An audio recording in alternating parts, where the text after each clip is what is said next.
Pereira, ¿cómo estás? Bienvenida al nuevo estudio de Dopamina. Bueno, estoy muy bien. Gracias por invitarme y felicitaciones por el estudio. Es inmenso. Todavía está un poco helado, pero Sí. está muy bien y quiero felicitarlos Muy bien, y muy desearles así el mayor de los éxitos.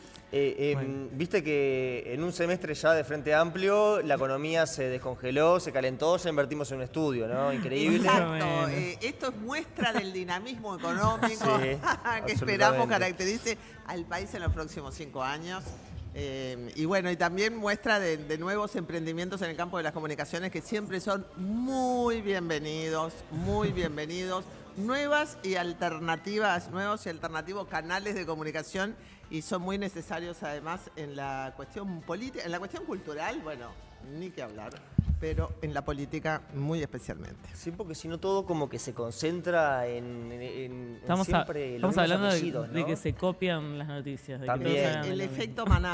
efecto manada, Sí. es muy importante en la forma, cuando uno es espectador, digamos, de una noticia política, lo que ve en los medios es una gran tendencia imitativa. Yo le llamo el Total. efecto manada porque veo también cómo se produce al interior del propio Parlamento, que bueno, si sale alguien y dice algo, el resto tiende a cubrir la misma cosa de la misma manera.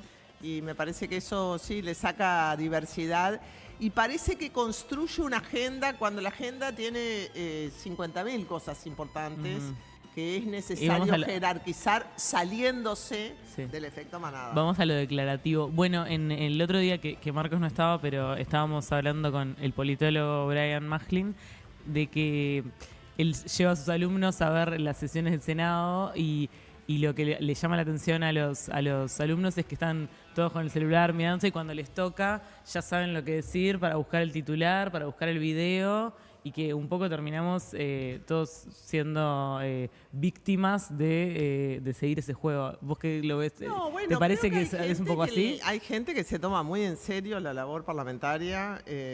Quizá no son los más destacados porque parte de la labor parlamentaria pasa en las comisiones y eso difícilmente se registra. Se registra un poco, pero no es lo que más se registra. Es verdad que existe eso de hablar antes del informativo. Bueno, tenés que tener mucha suerte también porque tenés que encajar justo en ese momento. No es sencillo, las listas de oradores en el Parlamento son un poco imprevisibles porque, bueno, la gente se mete, interrumpe. Ayer fue una sesión muy representativa de los nuevos tiempos, te diré. Muy ¿En qué representativa de sentido? los... ¿Qué pasó ayer, se Constanza? votó la rendición de cuentas. Uf, El Frente tenía los votos para la rendición de cuentas y se iba a votar el proyecto que venía de diputados. Recordemos que para conseguir el voto en diputados para la rendición de cuentas, que la cosa más importante que tenía era que se necesitaba aprobar el aumento del tope de deuda, el Frente muy ingenuamente no pensó que no le iban a aprobar el tope de deuda porque el Frente siempre dio sus votos para el aumento del tope de deuda en los gobiernos anteriores. Que fueron los que además pusieron esa regla fiscal, ¿no? En el gobierno anterior. El gobierno de Luis Lacalle Pou puso esa regla fiscal que incumplió varias veces, pero el Frente siempre dio sus votos para eso, aunque no los necesitaban. Y ahora la oposición se negó a aumentar el tope de deuda que el gobierno necesitaba para hacer frente al ferrocarril central, a la deuda de ACE, a todas las cosas que no se pagaron sobre fines del año pasado y que digamos que recibió este gobierno que todavía no tiene presupuesto. Bueno, ese más o menos era el tema, allí Cabildo Abierto entonces dio el voto que faltaba. Y la oposición se lo recriminó en diputados. En diputados Cabildo Abierto dio el voto que faltaba. La oposición se lo recriminó de una manera casi infantil, te diría, ¿no? Porque vos le diste el voto a estos, o infantil, o quizá de una falta de, ¿cómo te puedo decir?, de solidaridad parlamentaria que al Frente le resultó inaudito. Al Frente no se esperaba que eso pasara. Ahora ya sabe que puede pasar y se enfrentará de otra manera. Entonces, como ayer finalmente estaban allí los votos, el proyecto venía de diputados, nosotros teníamos los votos, fue una sesión muy declarativa, diría ella. Muy declarativa, donde la gente dio sus opiniones y todo el mundo habló.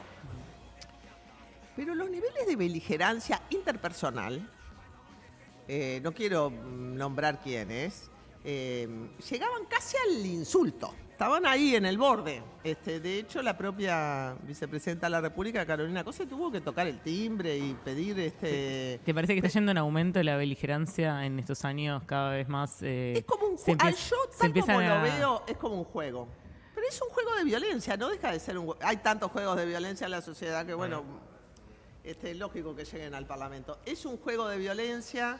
Es un juego de violencia que yo no había visto y estuve muchos años en el Parlamento, estuve 10 años, ¿no? Salí 5 y ahora cuando llego digo, había niveles de beligerancia en el sentido de que se decían cosas tremendas y se levantaba la voz, claro que se levantaba la voz, pero no de la violencia interpersonal. Claro. No de la violencia interpersonal, era en todo caso una violencia político abstracta, digamos. Sí. Siempre de acusaciones entre el gobierno y la oposición, pero ayer hubo momentos de violencia interpersonal en tono casi lúdico, ¿no?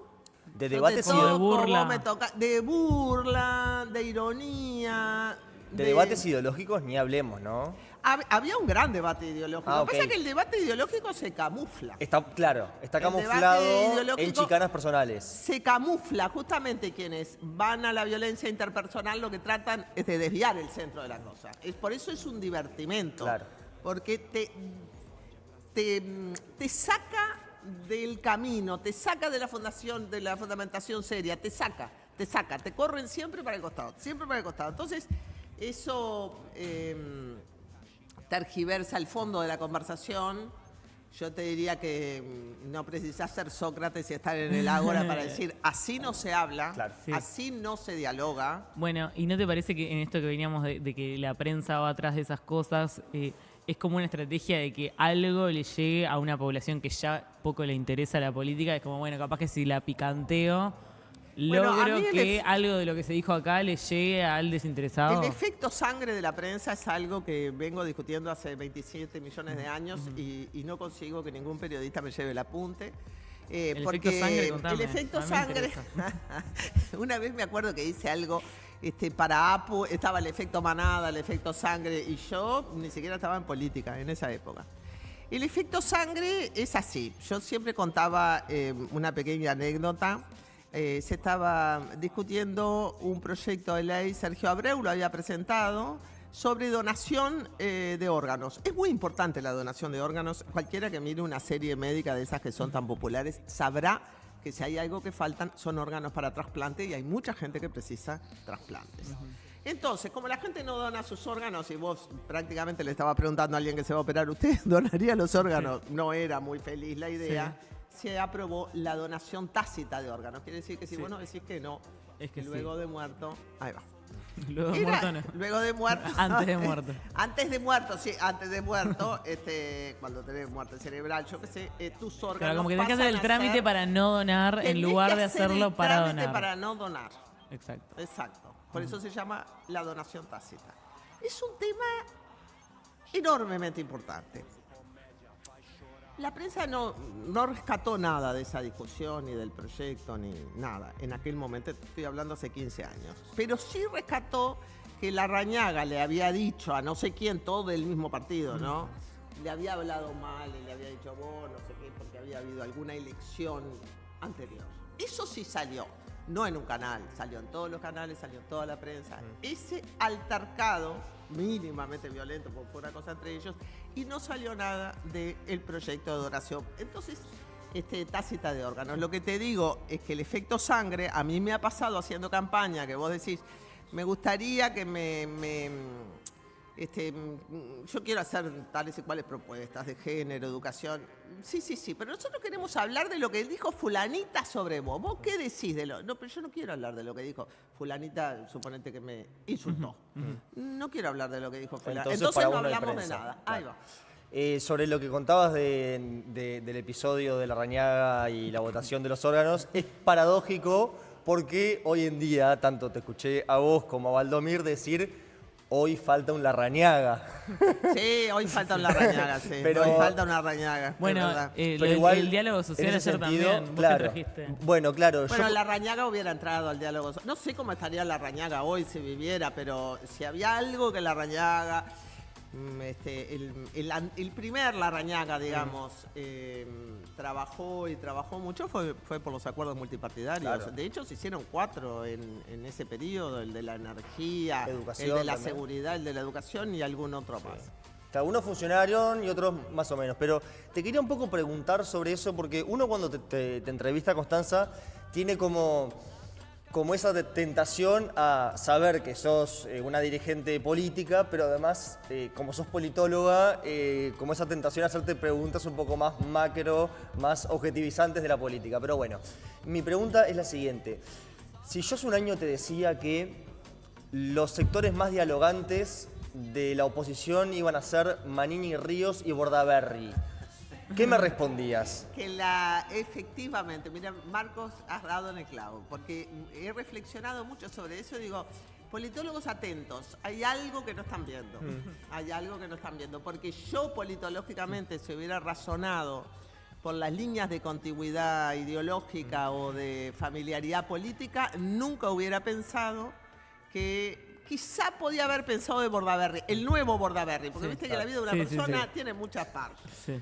En el nuevo Bordaberry prima una idea un poco más tradicional de la política que en el nuevo Partido Colorado, ¿no? Y en esa idea tradicional de la política, aunque Bordaberry es muy tosudo con sus temas de siempre, ¿no? Ya presentó como 40 proyectos de ley, pero en esa visión tradicional de la política hay algo de la política institucional que se rescata. Y entonces, en una política institucional, vos no le podés negar un voto al partido de gobierno de aumento de un tope de deuda para pagar los gastos que vos hiciste, además, porque ¿de qué estamos hablando? ¿No? Te estoy pidiendo aumento de tope de deuda para los gastos que vos hiciste de una regla que además vos construiste. Es como no hacerse cargo, que la gran discusión de ayer fue quién se hace cargo de... ¿Quién se hace cargo de un déficit fiscal gigante? Creo que son 3.000 millones de dólares, el artículo 1, es muchísima plata. Y después lo de Cabildo, yo creo que se entiende más en clave de ajedrez político que de política ideológica, de política de familias políticas. La clave de ajedrez es que Cabildo fue un nuevo partido que creció con mucha fuerza y que siente, mirá vos yo interpretando lo que siente Cabildo, que en la coalición no lo trataron bien, no le fue bien y que necesita marcar un perfil propio. Entonces, tiene solo 2 diputados, no tiene representación en el Senado, quiere decir que hay una parte de la representación que le falta y puede sentir que lo tienen excluido. Y por otro lado, si yo tengo que hacer una interpretación politológica más profunda, diría, es cierto que hay una parte de los votos de Cabildo que se fueron a Cabildo y que después volvieron al Frente Amplio, quiere decir que allí podría haber un electorado que comparte un conservadurismo social muy profundo, que es el tema con Cabildo, ¿no? La agenda de género, derechos humanos, etcétera, pero un cierto estatismo, una orientación política no tan neoliberal, no tan antiestado. Habría que ver si Cabildo es caracterizable como ese tipo de derecha como eran las derechas de los años 30, las derechas corporativas, ¿no? El propio fascismo abogaba por una intervención muy decisiva del Estado y luego desarrollaba este otro conservadurismo político en relación a las mujeres, los derechos humanos, los derechos de los trabajadores. Yo pienso en todos los proyectos que Cabildo presentó en la legislatura pasada. Pero está muy solo en el panorama político y su relación con la coalición no está pasando por un buen momento. Entonces hay parte, me parece, y en política no se puede estar solo, ¿no? No se puede estar solo. Eso es lo malo y lo bueno de la política. No es un monoambiente. La política es una familia extendida y la sábana de rencor trata de que sea corta porque no se vive de rencores eternos, estás todo el tiempo trabajando con la misma gente.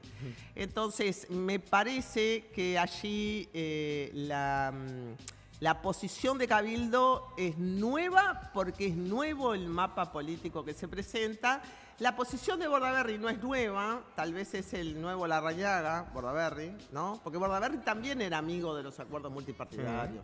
en la época que el Frente tenía todos los votos y donde a la oposición también le servía firmar acuerdos multipartidarios para tener una presencia en la agenda política. Pero claramente no es la posición de Ojeda, aunque veamos, sacamos la Institución Nacional de Derechos Humanos, sacamos adelante la primer vacancia producida por la renuncia de Wilder Tyler, me estoy refiriendo a la votación que habilita a Mota a integrar el directorio de la institución. Sí. Y ese acuerdo, esa negociación, esos votos se producen en la búsqueda de otros socios, que no es lo que se produce en la negociación de la rendición de cuentas. Allí me parece que el que se está portando peor de la clase es el Partido Nacional, por lejos. Mirá. Yo, con mi talante de maestra, te diría que tiene muy mala nota en muchas, voy tildando, habilidades de la política, la alta política, como diríamos, ¿no? Disposición al diálogo y al acuerdo racional, profundización de las vías democráticas para la resolución de temas. El diálogo social es una profundización de las vías democráticas para la solución de temas. No te podés decir, no estoy en el diálogo social porque me dieron 2 lugares en vez de darme 50. Sí, claro. Como si el rol de los partidos fuera central. Constanza, vos aparte tenés la autoridad moral para ser la maestra que dice, para calificarlos, porque vos estás presidiendo la comisión especial que justamente busca resolver estas 2 nuevas vacantes de las autoridades de la Institución Nacional de Derechos Humanos. Y por parte del Sindicato de los Trabajadores se viene denunciando desde el 2022 desde el 2020 una fuerte partidización de lo que es la institución, ¿no? En donde se le dieron 2 cargos de dirección al Partido Nacional, uno al Partido Colorado, otro a Cabildo Abierto y un tercero a Taylor, que era por las organizaciones sociales. Varias preguntas. ¿Vos compartís esa partidización? ¿Vos estás de acuerdo con el nombre de Petit o entendés que le corresponde a alguien que provenga más de las organizaciones sociales? ¿Vos estás de acuerdo con la propuesta de renuncia de la directora de la lista 41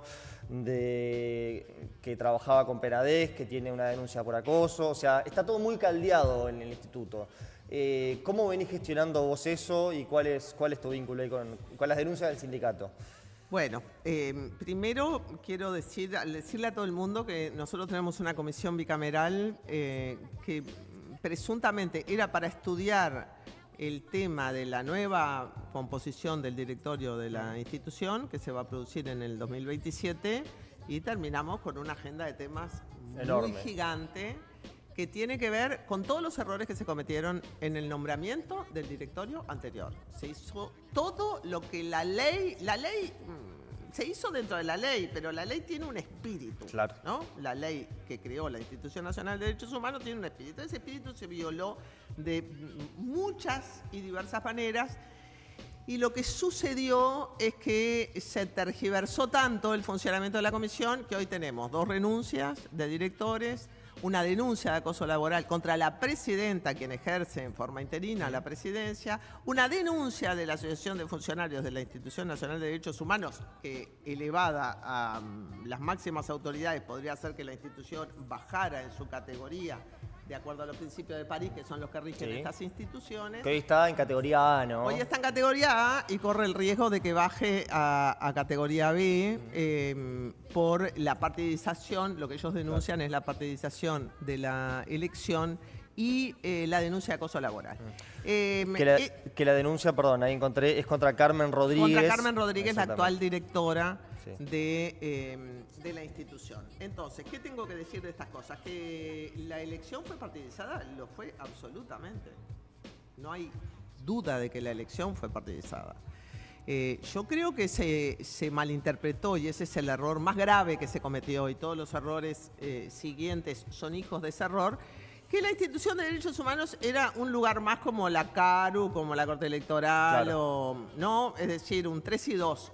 Digo porque el Uruguay tiene, y no es una mala tradición, este mecanismo de la coparticipación en los órganos de gobierno, que es voluntad política. No hay nada que esté escrito de que vos, salvo lo de la Corte Electoral, que vos tengas que tener 3 y 2 en la CARU, en el INISA, en todos los entes y servicios descentralizados.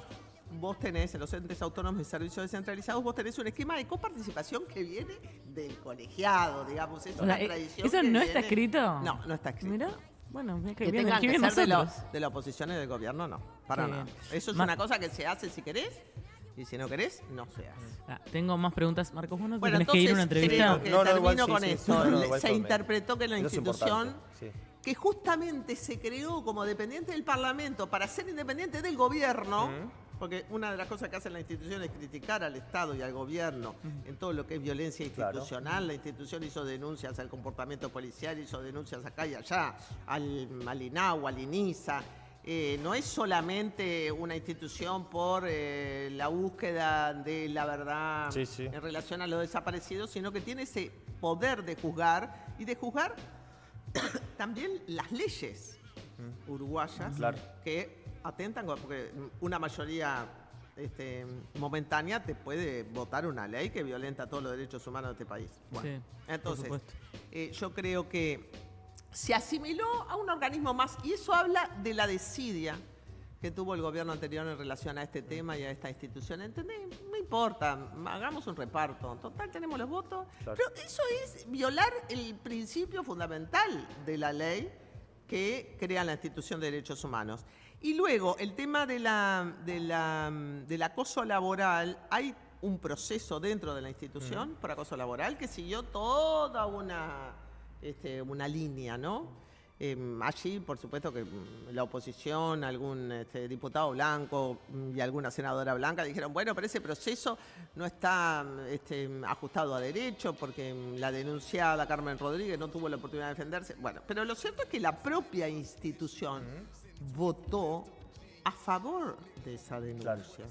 La propia institución votó a favor de una denuncia que tiene que ver con la directora. Pero debe O sea que la aprobarlo. institución lo avaló, pero el problema de la institución es que por ley la denuncia se tiene que presentar a la Asamblea General. Entonces, ¿qué ¿Y es lo que precisás hace? cuántos votos? ¿Qué Como es lo que hace 120. Carmen Rodríguez? Lo manda a la Asamblea Claro. General. Entonces nosotros tenemos que tomar eso, hay que ver si lo tenemos que tomar nosotros u otra comisión, pero la Asamblea General tiene que funcionar como tribunal de alzada en este tema Claro. y decidir si la denuncia procede o no procede. Entonces, esta es otra parte de la denuncia que hacen los funcionarios, porque es completamente irregular que una persona que dirige una institución de derechos humanos tenga a su vez sobre sí una denuncia de haber violado derechos humanos, porque una violación, una denuncia por acoso laboral es una violación de derechos humanos. Bueno, en fin, estamos tratando de enmendar la situación. Votamos a Mota, que es una gran votación, aunque Mota va a estar hasta el 2027 cuando tenga que renovarse toda la institución. Costó mucho, tuvimos que hacer 3 votaciones para conseguir el voto faltante. Mota, que es la persona más idónea que se presentó a esto. Que después de todo es un concurso, también presentan currículums Claro. y hacen fundamento para todos los que están en la universidad, como un concurso de posición y méritos, ¿no? Te presentás el currículum y haces un fundamento de la propuesta. Era por lejos la más capacitada, había sido directora, se había encargado de la búsqueda, tienen 3 posgrados en Derechos Humanos, 20 publicaciones. Sí. Era por lejos la mejor, pero sospechosa de ser de izquierda, a pesar de que Mota nunca integró una lista. En cambio, el Partido Nacional, varios legisladores del Partido Nacional presentaron una candidata que había sido un cargo político hasta el 2024, que finalmente no pudo ser elegida. Con respecto a la próxima elección, porque ahora tenemos que sustituir a Leñani, ¿qué va a pasar? Bueno, hay que ver quiénes finalmente se terminan de presentar. Yo todavía no tengo la lista, sé que Petit está allí, es un gran nombre el de Petit, sin duda, y varios de la oposición han manifestado que lo votarían muy alegremente, pero tenemos que terminar de ver eso, que dicho sea de paso, si alguien me escucha, hoy se termina el plazo para la presentación, quien no se haya presentado, y también tendríamos que poder modificar la ley, pero no tenemos ni la mayoría siquiera en la comisión, el Frente está en minoría allí. Tendríamos que modificar la ley para que la presentación la presentación prioritaria la hagan las organizaciones que trabajan los derechos humanos, porque si no, si prima el derecho que los legisladores presenten, bueno, va a terminar siendo un organismo más de Partidizado. reparto. Claro. Cristina, te iba a decir, Constanza, tenemos que ir las últimas, que estamos con más entrevistados, pero nada, no queríamos dejar de preguntar del tema que estaba en boga, que no quiero ser imitativa, pero te quiero llevar por el tema de qué pasa con el impuesto al 1%, que sí, que no, ya en realidad sabemos que no, esto ya pasó a ser más una discusión filosófica, pero bueno, ¿qué pasa con eso? El Frente gobierna y termina administrando el capitalismo un poquito más a la izquierda, o tiene sueños de redistributivos reales. No, el Frente tiene sueños redistributivos reales y tiene planes redistributivos reales y nosotros lo que acercamos es una discusión a esos planes redistributivos reales que, por cierto, sí están en el programa, porque en el programa aparece la idea expresada en forma genérica de ir hacia una reforma de la reforma, es decir, una segunda generación de reformas tributarias, que es un tema que se discute para todos los progresismos en América Latina. Si hay algo que quedó pendiente del primer ciclo progresista, fue una reforma tributaria más profunda. Y sobre todo ahora está planteado con mucha fuerza por los países más ricos, por los países de la OCDE y por el Fondo Monetario Internacional, que vos decís, ¿qué pasó acá? Se nos fue la mano con el capitalismo. Muy bien, muy bien. Cada vez que me decís eso me da como una cosa de... "Ay, una profe me está diciendo Una profe, que soy inteligente". una profe. La profe, sí. No, ¿por qué es eso? O sea, ¿por qué la OCDE y el Fondo Monetario Internacional están abogando por el impuesto global a las multinacionales o el impuesto global al 1%? Porque se les fue la mano con el capitalismo. Es así. Yo siempre nombro a Piketty porque me parece que el trabajo de Piketty, El Capital del siglo XXI, que es un trabajo, es un monumento, es como una pirámide egipcia, porque para mostrar lo que mostró él, nada, es como haber escrito la física de Aristóteles. Pero él lo que muestra es que el capitalismo se concentra porque la tasa de rendimiento del capital es superior al crecimiento económico de los países, a la tasa de crecimiento del trabajo. Entonces, no es que se concentre como que es un fenómeno biológico, es lo que pasa históricamente. Y es más, Piketty dice, existe primero una estructura de desigualdad mental, cultural, ideológica, que es la que permite esa concentración del capital, ¿no? Que también esa es la batalla cultural, la parte de la batalla cultural. Pero realmente toda la mercantilización de la vida, que llega hasta el consumo de los niños, la mercantilización de todos los bienes, los modelos aspiracionales de consumo, que son disparatados y vuelven a la gente amarga y la llevan también a la violencia y a un malestar permanente, la exhibición pornográfica de la riqueza, en fin, bueno, sí. Hay modelos aspiracionales que han construido un tipo de cultura muy funcional al supercapitalismo. Ahora, el supercapitalismo se está llevando puesto al planeta, primero, ¿no? Véase la primera parte de este programa. Hoy que lo estuvimos hablando. Se está llevando puesto al planeta y sobre esto no hay dudas. Y si no, mirarlo a la escala uruguaya, que somos tres gatos locos, porque somos tres gatos locos, y sin embargo tenemos sequía, tenemos problemas con nuestro suelo, tenemos contaminación de los cursos de agua, tenemos de todo, ¿no? Cada tanto, y eso no sale mucho en las noticias. ¡Ay, la planta UPM! ¡Apa! Perdí un poco de soda cáustica. ¿Quién lo dijo? ¿Quién lo dijo hoy? ¿Quién lo dijo hoy? Mirá, entonces $180.000. tenés un modelo en el Uruguay de agricultura extensiva con la soja, qué sé yo, que te va contaminando todo, porque te va contaminando todo. Bueno, entonces, en Uruguay, donde viven tres gatos locos en una superficie inmensa de tierra, bueno, imagínate el resto. Entonces, se está llevando puesto al planeta, es una conciencia ecológica que es todavía como un magma en la los jóvenes están más al piste con eso, pero todavía no está incorporado ningún plan de desarrollo de nada, pero se está llevando puesto al planeta. Produce hambruna, pobreza, migraciones en gran escala, nosotros no lo vemos, pero las corrientes migratorias en el mundo saliendo. Produce guerra, porque la guerra es funcional al capitalismo, señores. Sí. La guerra es funcional. Se habla muy poco de economía cuando se habla de guerra. Nadie pelea por causa justa, más que los que se defienden de la violencia. Bueno, entonces hay guerra, y por supuesto que hay recursos finitos como el petróleo, en fin. Entonces, hay por allí también en el magma de la conciencia ecológica aparecen algunas posturas de ir a la transición hacia una energía verde, etcétera, etcétera, ¿no? Hacia una transición ecológica. Pero es como que los súper ricos hubieran dicho, gente, hay que amortiguar un poco, porque además... No vamos a poder seguir así. No, es esto la guillotina. El súper rico ni siquiera disfruta, porque ni siquiera disfrutás vos de la riqueza si vivís en un mundo hundido en la pobreza, ¿no? También un mundo de iguales es un mundo más feliz, eso lo sabían los viejos socialistas, y se ha olvidado para siempre. Porque de la desigualdad solo se benefician los ricos y los poderosos y los hombres blancos. Pero de la igualdad se beneficia todo el mundo. Por eso la causa de la igualdad siempre está en el fondo de los corazones, un poco como el magma de la conciencia ecológica. Tampoco es que, la igualdad. En función de eso aparece la idea del impuesto global al 1%. No es una idea del Uruguay, pero Mauricio da Rosa y la academia... Que trabajó con Piketty. ¿Que trabajó? Con Piketty. Que trabajó con Piketty. Es decir, los jóvenes economistas que por suerte han dejado de ser unos neoclásicos puros y duros, ¿no? O por lo menos Mauricio. Han evolucionado. Yo les digo esto, he vivido con economistas toda mi vida. Es una raza que conozco. Han evolucionado. Ahora, y bueno, hay que hacerle el primer reconocimiento a Andrea Vigorito, ¿no? Sí. Que cargó con los estudios de desigualdad toda la vida acá en el Uruguay. Desigualdad. Ahora hay muchos. Arim es hijo de esa escuela, ¿no? El señor que inauguró el diálogo social ayer es hijo de la escuela. Andrea Vigorito, Estudios de la Desigualdad, Naciones Unidas, que colaboró con eso. Bueno, ahora están con el impuesto al 1. Entonces, ¿qué pasó? Mauricio da Rosa, como conoce los números del Uruguay, se pusieron a trabajar él y muchos otros, ¿no? Son un equipo importante. Y tradujeron esta idea del impuesto a la idea del 1% al 1% para obtener un 1%, que es una marca espectacular, Excelente. el 1 por 1 más 1. Y realmente cuando uno le dice a la gente que 1.000 uruguayos tienen más de 1.000 millones de dólares, la gente se queda... Y la gente dice, dejen en paz a López Mena.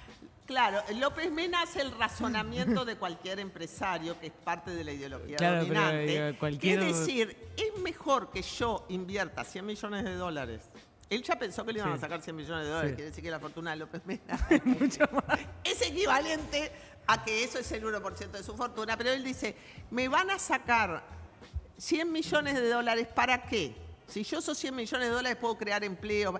Él piensa que sacar plata para la infancia, Y pobre, crea a los muchachos. Claro, que él es un mejor asignador. Ese es el tema del capitalismo. López Mena piensa que los empresarios son mejores asignadores de valor económico que una sociedad en su conjunto. Ese es el elitismo. Vos le decís, no, mirá, con ese 1% yo tengo que combatir la pobreza infantil, que no alcanza con el 1%, pero precisás plata, ya tenés 3.000 millones de dólares de déficit. Yo no sé cómo vamos a hacer para aumentar el gasto en vivienda, para aumentar el gasto en educación, para aumentar el gasto en salud y para combatir la pobreza infantil. Entonces, es una idea que a dónde va a ir primero, porque la escuché a Lucía Topolansky hablando sobre si la bancada lo había discutido. No. Esta idea primero va al frente. Esta idea primero va al frente. Es decir, lo que estamos ahora es abriendo este debate. Sí. Y viendo, de hecho, Done, te voy a decir que fue de los más tranquilos con esto. Dijo, bueno, tráiganme, lo planteo, yo lo miro, porque él déjenme ver también los números. necesita plata. Sí, Él también necesita plata. Entonces, hay mucho estudio académico allí, hay mucha evidencia empírica, hay un pensamiento acoplado con lo que pasa en el resto del mundo. La discusión en Uruguay no puede ser una discusión solo uruguaya, tiene que ser una discusión en sintonía. Hay muchos países que tienen este impuesto, pero la discusión nosotros la vamos a trasladar al Frente Amplio. No es algo que vamos a hacer un proyecto de ley mañana, que no va a pasar así. Entonces, esto tiene para largo. Recién ahora estamos empezando Bueno, el la momento discusión. es ahora, el momento de empezar a profundizar y a ver si eso se puede transformar en medidas concretas es ahora. Bueno, Constanza, me quedaría horas todavía. Ni hablamos, ni nos metimos en tema género, pero el tiempo apremia. Tenemos otro entrevistado que lo estamos haciendo esperar hace rato. Nada, bienvenida en breves de nuevo. Y el invitado además es amigo mío y he trabajado mucho con él. Otro se que llama ha perdido Nicolás también. Iglesias. Nicolás Es un Gervasio genio, Iglesias. Es un genio y por suerte he trabajado mucho con él y seguiremos trabajando en el futuro. Bueno, y Marcos se retira. ¿Puedo decir a dónde?